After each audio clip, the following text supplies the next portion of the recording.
It's 7 o'clock. It's Bank Holiday Monday. You know what time it is, lads. It's time to digest some City. So we're a couple of days after the Champions League defeat. We've all had time to digest, reflect, get angry at players and staff members, and then forgive them all in the same breath. A couple of days later, thinking hot-headedly.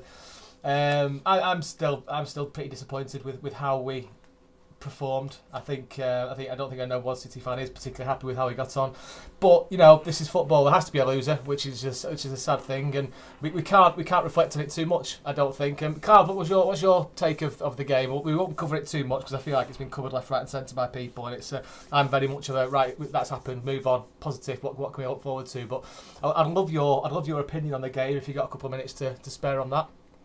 Yeah, I mean, I really think that we fought hard. It was great. We were just tactically just completely outclassed with Tuchel and the way that he set up. He stopped us playing where we wanted to play. He forced us to the areas he was expecting, got us in bad positions. We couldn't really get a foothold into the game. But nonetheless, the first Champions League final for the whole of it, even towards the end when Mahrez took that shot, I was on the edge of my seat. It was so much fun, and to be part of the first City fans to actually see us get to a Champions League Yeah. final, there's something to be grateful there, because how many supporters can say they watched their team in their first ever Champions League final? Not too many out there. Yeah, it's nice to have been there and given the opportunity to. I keep getting reminded that where we have. I've still got my ticket stub from when I went to York away and Tranmere and Brentford and I think it's Brentford, all these other clubs. And so I have to kind of sit back and actually realise we've come so far and we've got to the Yeah. final. We've got to be happy we've got to there, and it won't be the last time we're in it. I'm convinced of that. And Exactly. Yeah. I just wanted to win it because I think it would have set us up for a good 5-10 years worth of European domination. I think it would have started us on the right track of being successful in Europe, which is what we need, and we badly need it. And it's changed my mindset a little bit. I want to win it now. I was very much pro Premier League over Champions League, but having tasted defeat and seeing what it meant to the Chelsea players and staff and everything, their fans, I want a bit of that. I want a bit of that now, and that's kind of making me think. You know what? Actually, I think I want it even more. What do you think, Neil? Yeah, I mean, obviously it stings and it's quite bitter, but as you said, this is not the end. This is the start of, even though we didn't win, if you look at our squad, we don't have any old or aging players except for, well, Fernandinho, but then that guy never gets old. So, but the rest of the squad, it's full of players who are either in their peak or will soon be in their peak. So we have a good 5, 7 years of having consecutive shots at winning the Champions League. So even though obviously we didn't get it this year, I'm sure we'll have another chance very, very soon. And sometimes the this sort of defeat will make the next victory taste even sweeter. I think our opponents Chelsea are a good example of that. They lost in 2008, obviously, but then 4 years later when they won, I think it meant more to them to win after losing in a final once. So, well, obviously, I would have liked to win. I would have very much liked that. But, well, it is what it is, and hopefully, we'll get another shot soon and do better that time. It's a tricky one, isn't it? Because we're going to do a show in a couple of days, maybe a week's time, from how the season's gone, who are our star players, and looking much forward into next season. We're going to do that in a couple of days, but I think we've had a good season this season. I think Yeah. if any season where you win a trophy is a brilliant season. When you win 2 trophies, it's a phenomenal season. It's just a bit of a sucker punch that the last game he plays a losing game. I know any manager or anyone that's ever played football ever, as soon as they lose, they want to play the game again. They want to play another game Yeah. straight away just to get back on that winning horse. And we need to as a club and a fan base not be too downbeat about how we went out. We need to be positive about how things are. We are dominant in the domestic league. We just need to take our chances better next time now in Europe. And hiya Dan, you okay, pal?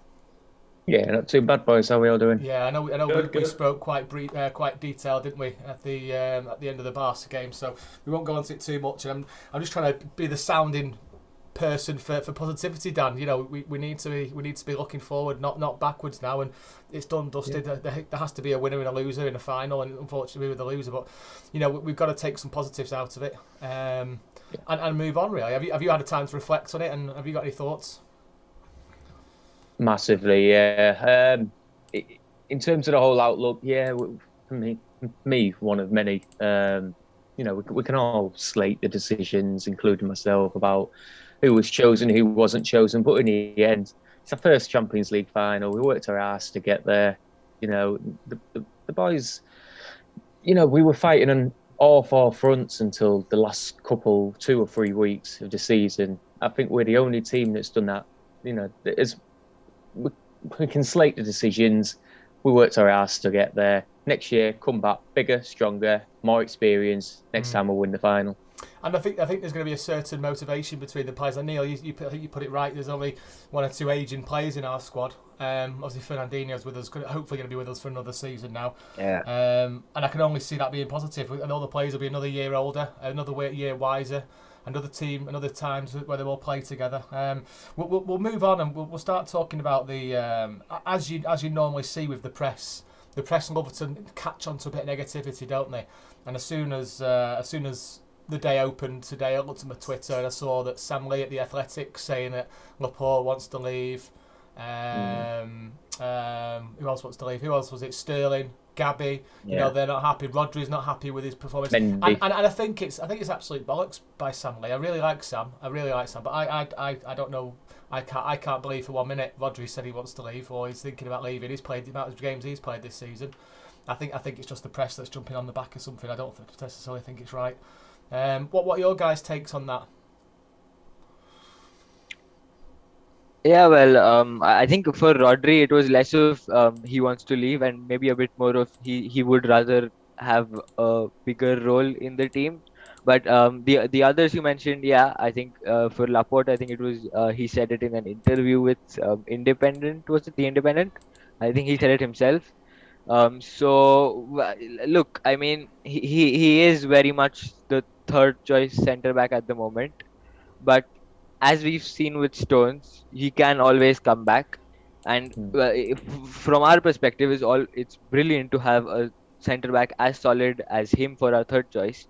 But I'll just touch into this. But if we are to believe the Sergio Ramos rumors, then I don't see Ramos coming in with Laporte in the squad as well. Because 4 top class centre backs, I don't think that's going to work. I don't know whether Sergio Ramos. It's just there's no history of City signing that under Pep in the last 3 years of why we would buy Sergio Ramos. I genuinely just don't get that whatsoever. Just because he can take penalties.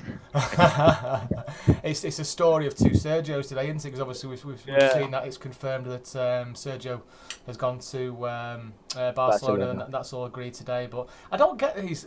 Cloud, what's your take on the Ramos story? Load of nonsense. It really is. It's got to be, hasn't it? I mean, first of all, City have a very sort of select way of purchasing talent. Yeah. And there's kind of like a rule set that I like to follow with any of these stories. The first is the wages. If you look at players like, Cancelo, Ederson, Jesus, these are all like top talents that everyone's scouting or world-class players in their position. You look at the money they're on like 100k, 80k, 70k, but we're suddenly going by Sergio Ramos. The second is the age range of players that we buy. He's much old. When do we ever buy players over 30 anymore? It doesn't happen.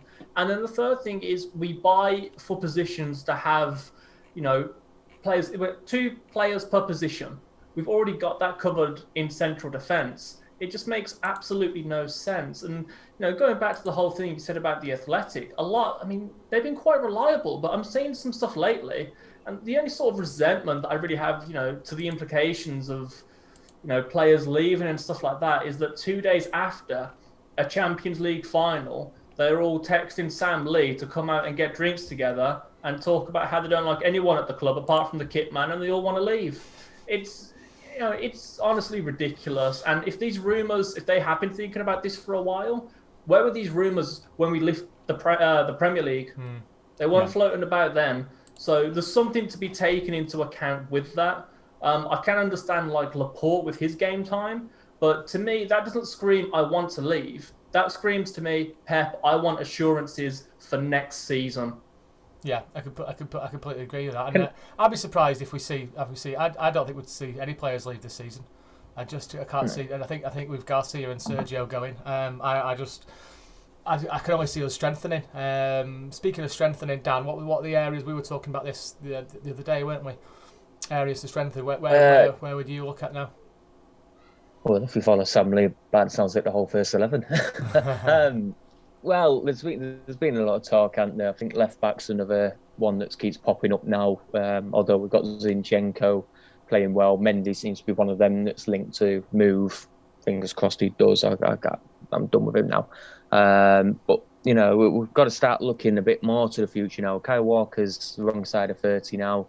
In terms of a football player, Cancelo, we hope, is going to take that role in the future when Walker starts to dip. Therefore, we've only got 2 fullbacks, so we need to find that natural progression of the next talent. I know that lad from Sporting, Mendes, I think his name is. Nuno Mendes, that's the one. He's been linked to us. He's been linked with pretty much every big team, but nobody's come in with an actual solid interest or offer on top of that. But the key place that we need to strengthen this summer, hands down, is that centre forward role. You know, Jesus, I tipped in at the beginning of the season to be there, that step up, the one to score his goals. And obviously we've gone a different formation, so that's not really his fault. He's not really played more centre forward. Nobody has. But we've now got to just start not signing these big names, but ready-made names like we did with Diaz, like we did with Rodri, like we did with Mahrez. But try and keep the transfer budgets a bit low as well, because we're entering that period of football where it's relatively unknown now. Not many teams can strengthen. They're all going to be going in for bargains, and we've just got to be careful we don't get our pants pulled down on some prices when we strengthen. I think we're quite good for that, though, aren't we? We know the value of a player. We're happy to walk away if the deal's not right for us. I think that happened with was it I just mean with like the Haaland and Harry Kane stories. I don't think either of them will move this summer. I know everyone's banging on about it's looking increasingly likely. No team's got the money, and neither team will sell for the budget that they're asking for. Anywhere less, should I say? Yeah. What's your thoughts on Grealish, Dan? Well, I seem to be the only one about half a year ago that was really interested in signing him, and I still am. I think he'd be a fantastic signing.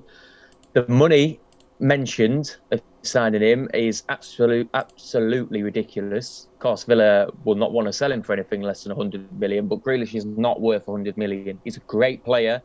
He stands out in a Villa team. You know, Villa, yes, have been better this season, but they're not a fixed top table side. And Grealish stands out because he is the best player at the club. But he's still going to be fighting as much as he's been out of form. The Sterlings, the Mahrezes, the Fodens for the left wing position, you know, Jesus. Unless we have a massive sale of players, I don't see him moving unless it's more for a fee anywhere between no more than 70 at push.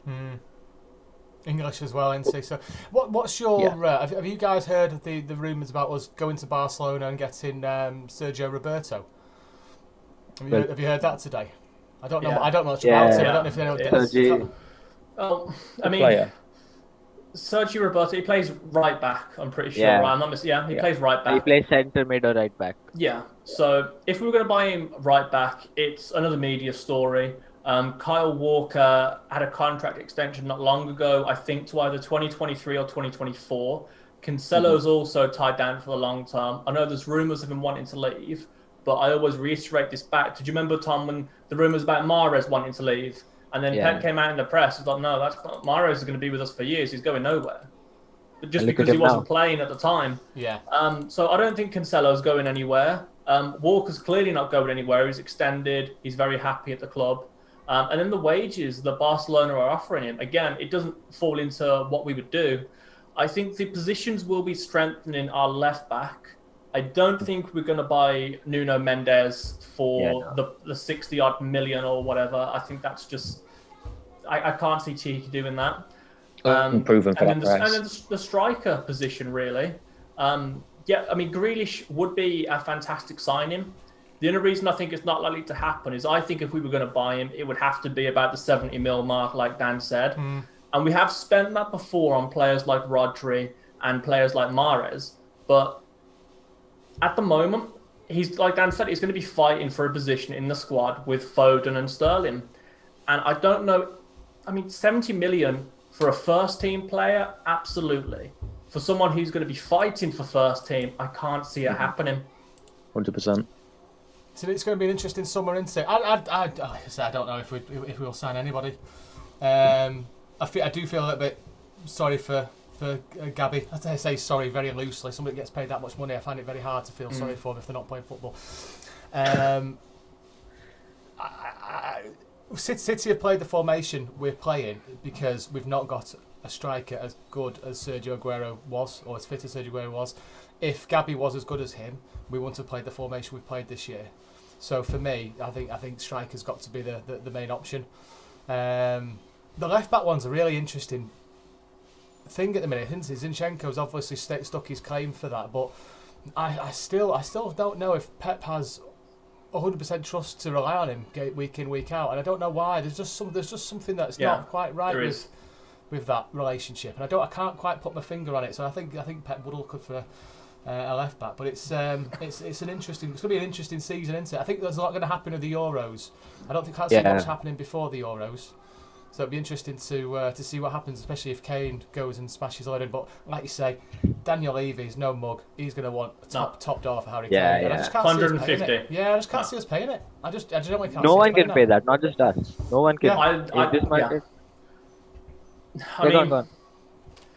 I love the newspapers. What they're saying is, they've sorted it. Man City are going to do cash plus Jesus for Harry Kane, which is the most ridiculous thing, because you've got to understand, we've let Aguero go. If we then sell Jesus and plus 70 million for Kane, we've then got to spend another 70 million to get another striker to have the two.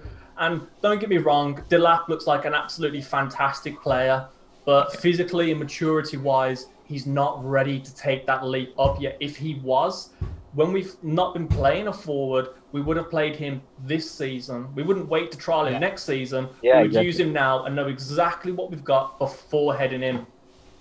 I don't think Pep will ever take the gamble with academy players. Yeah. I just think it's just too much of a big gamble to play them.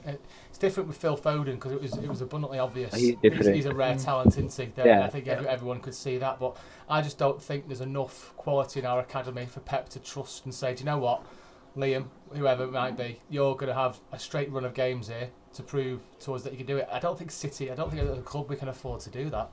I just don't think we can afford to potentially lose and not get goals. So that's why we're in the position that we are in.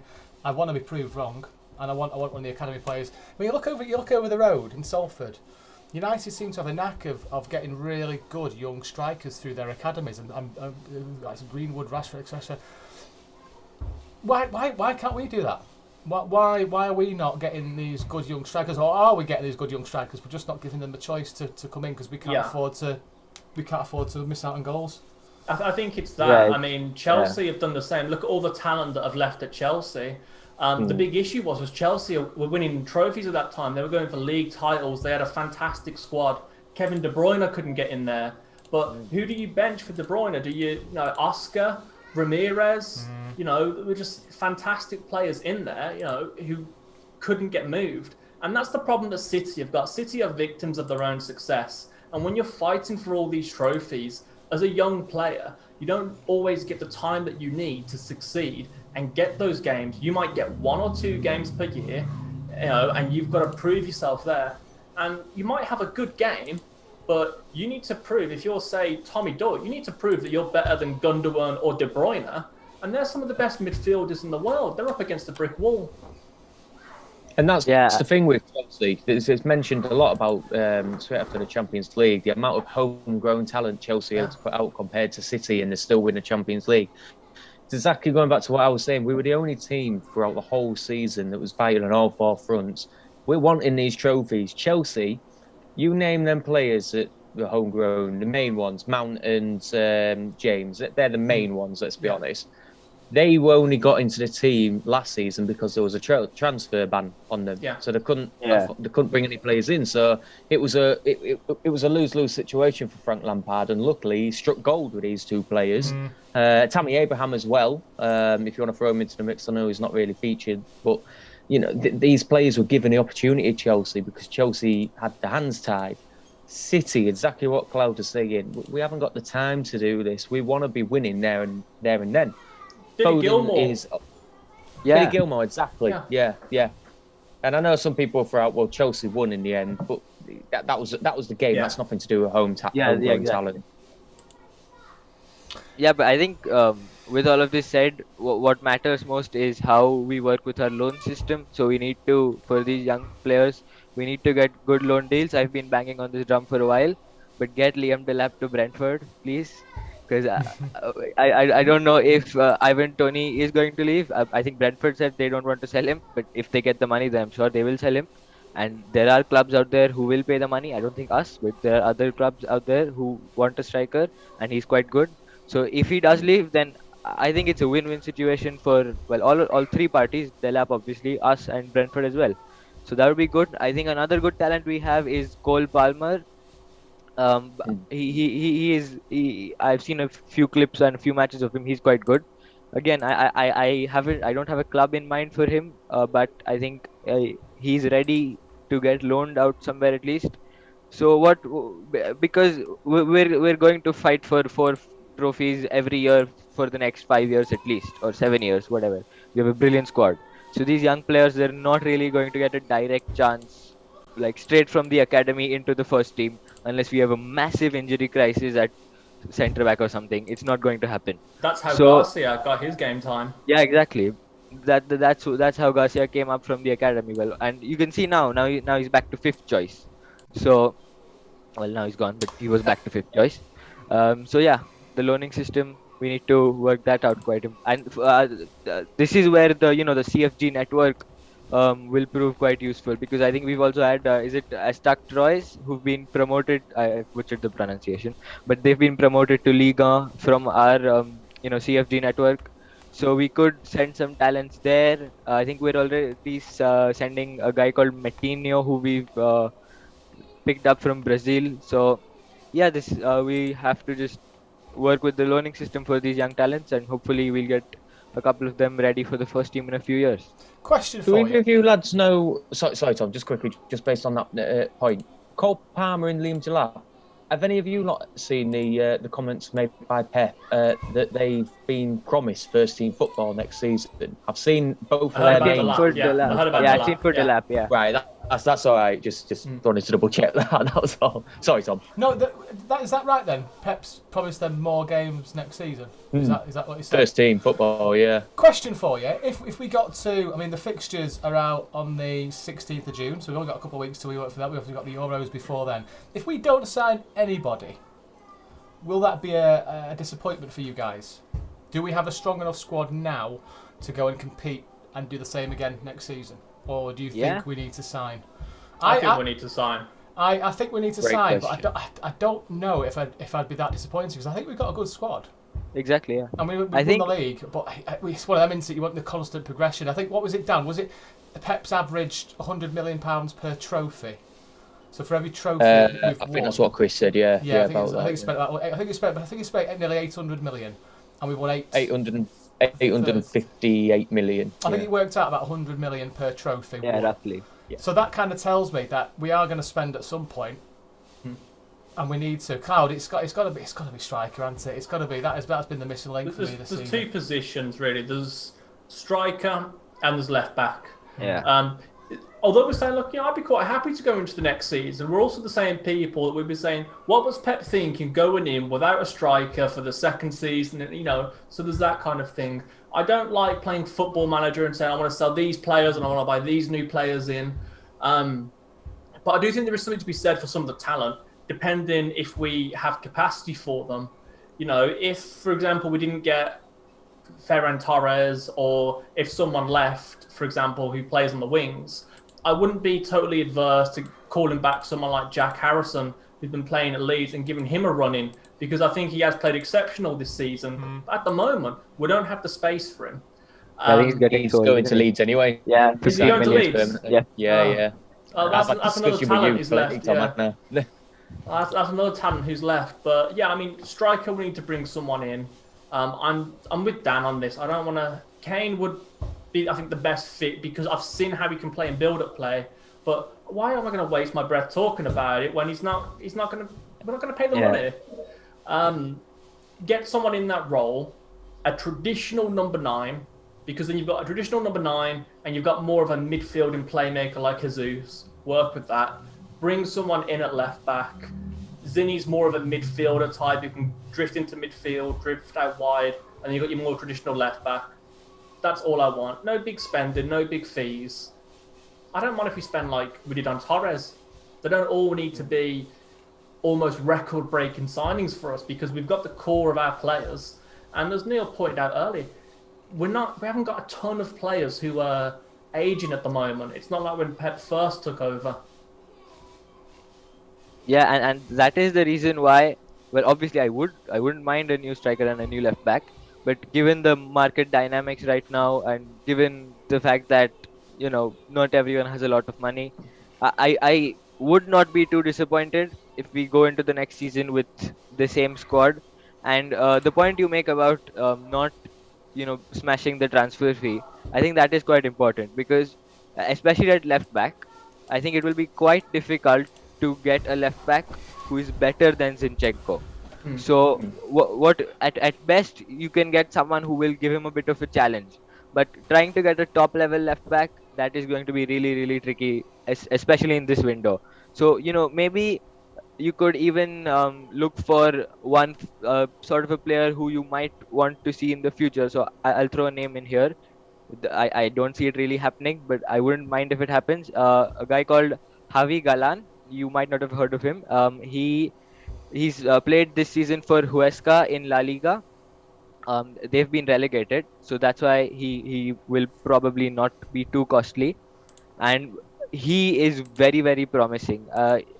Throughout Europe's top 5 leagues, he's completed the most dribbles in the left flank in the defensive half, and just in general, in Huesca got relegated in 18th, I think, but he was one of their two proper standout players. And I'm not saying he's ready for the Manchester City level yet; he's far from it.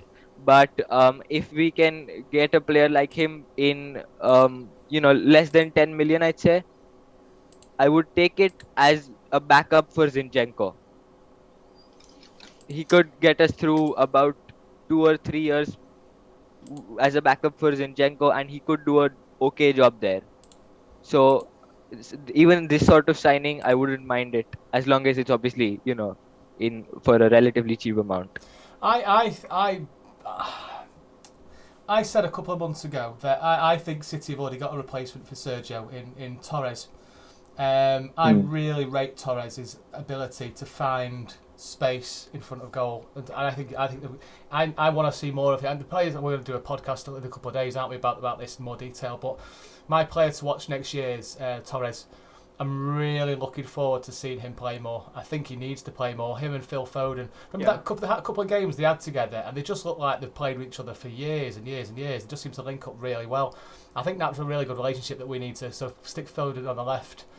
Or was it Foden in the middle and then Torres on the left? I can't remember which way around it was. Foden left, Torres middle. Yeah. They just that relationship would seem to work well. I think it was in the Champions League, if I'm not mistaken. Possibly. In the group stages. I want to stick Torres up front. I want to give him a run of 5 or 6 games where I just think, do you know what? Let's see what he can do. Because he knows where the net is. He can score, can't he? He's fast. So that's an interesting one, but it's gonna be a funny pre-season. It's gonna be a bizarre one. It'll just depend because City are not known for spending millions and millions and more than what they need to pay for a player. So I think there's going to be 1 or 2 wild cards being chucked in somewhere by Pep. There normally is. Dan, have you heard anything about any other players potentially signing for us, or any random ones in Europe you think we should be looking at? Just the odd little story here of Messi joining and what have you. All the same old stories. There's not, which is quite interesting to be fair. There's not really been any names thrown out this summer.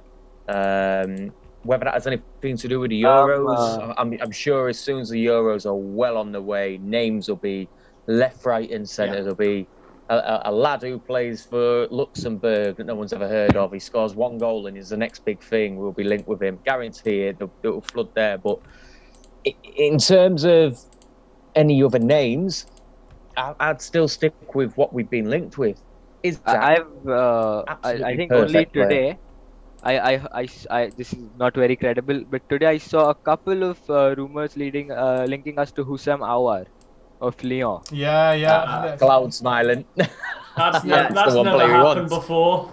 No, Yeah, I do want him. I do want yeah, him. look, he's a brilliant player, but I just do we need another central midfielder? Because at this He's a point, luxury. He's a luxury. yeah, exactly. He's a luxury signing, and I know he's just 22, so you could again look at him as potentially a Gundogan replacement because Gundogan's I think 30 is he? So you could see him that way, but we don't really need if we are going to buy someone this window, it's striker or left back for me. Central midfielder is maybe a bit of a stretch this season, so yeah, I don't really see him. I do want to touch on something that you said, Tom, as well about Varane, and this is the problem that I really have with Pep sometimes. He knows better than me. I'm not that narcissistic, but I do agree with you on Varane. And we've talked for months, and I said I want to see more, and I want to see more of him. He's fantastic. The only problem that I have with relying on him for going in a striker forward, centre forward role, is we won the league by 12 points. He had a perfect opportunity and run of games under no pressure then to use him in that role because he knew Aguero was going. If he didn't use him then, why is he going to use him in the new season? And that's what makes me think that he's not going to do it. But I do want to see more of him, and I think he has got that killer instinct in front of goal. And I think that's what we lack when anyone apart from Aguero is in that position. I don't think anyone else in that position, apart from Aguero and Ferran Torres, has that eye for goal. Took them free. Yeah, but I think the thing so the thing with Torres was he played against Newcastle, which was I think our first game after the title, right? And so then obviously he scored a hat-trick. Then he started versus Brighton, but then Cancelo got sent off, and then he was the one sacrificed for Garcia. And then Everton was more of a Champions League final preparation game because most of the starters there also started the Champions League final. So I think it was just I think Pep wanted to play him against Brighton again, but then obviously he even was at unlucky. Newcastle, he played a right wing, didn't he? At Newcastle. No, he played striker. He got a hat-trick. Was it striker? I thought it was right wing. Yeah. He got I think Jesus was played on the wing in fact, and Ferran was played striker. So that was interesting to see. But yeah, I think he was still throwing in that rotating front three in that game though. But I think Ferran played more minutes striker. More, yeah. Yeah, so it's. But to go back to what you said, Tom, about him being in that position, the Euros has come at a perfect time for him because he's been getting quite a few games in the first squad for Spain. Yeah. And he is in their team for this Euros. So who knows, if he scores a good load of goals, it might just force Pep's hand. It's true, actually. Do you think he'll get much game time for Spain? Yeah. I think he's one of their at least on the right he's scoring every game he's played. Interesting. Like I say, I don't think I'd be that disappointed if we didn't sign anybody. But then again, this is Pep City, isn't it? He's bound to want to bring one or two players in to bolster. But yeah, no. If anyone's got anything else to add, lads, speak now. We'll leave it for the day, and we'll come back on Wednesday, bright-eyed and bushy-tailed. Anything else to add, lads? No, that's it. I think we've got it all. Yeah. I think we're good. Right. Just best of luck to Sergio. Yeah, absolutely. Yeah. Fair play to him. I'm not that happy with him coming out saying he's playing for the best team in the world now, though. That's he had to. Oh, did you say that right? I mean, He's actually. But you've got to say that to a team that's paid you $300,000 a week, I suppose. And God, I said this earlier. He can't go there and be like, "Yeah, Man City's the best team in the world,ut they kicked me out, and I'm stuck with you." For a holiday. So he has to say also, best wishes to Kev as well. Yeah. He's gonna come to the Euros in a face mask. That was heartbreaking. Yeah. Oh, bless his socks. Is he going to be all right for the Euros though, Kev? I think Yeah, he should. I read a report saying he should be okay. Yeah. Fab. Okay, that's good then. Yeah, no, fair play to him. I want to see all the City players do well, and we're going to be doing a lot of coverage on this show for the City players doing that. So, right, lads, thank you for joining me. Good night. Have a wonderful Monday, and we come back stronger next season, don't we? Yeah. Definitely. Right, boys. Have a great